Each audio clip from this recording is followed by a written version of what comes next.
देवा रमेश चव्हाण हे 2011 पासून पोलीस दलात कार्यरत असून त्यांनी सामाजिक बांधिलकी जपत कर्तव्यनिष्ठपणे सेवा बजावली आहे.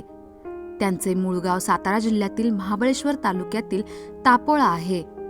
त्यांच्या कुटुंबात देशसेवेची परंपरा असून त्यांचे भाऊ भारतीय सैन्य दलात तर बहीण शिक्षिका म्हणून कार्यरत आहे.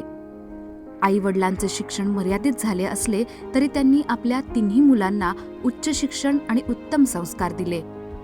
सेवा काळात सहकारनगर, सिंहगड रस्ता आणि न्हरे या पोलीस ठाण्यांमध्ये कार्यरत असताना त्यांनी अनेक गुन्ह्यांचा छडा लावण्यात मोलाची भूमिका बजावली.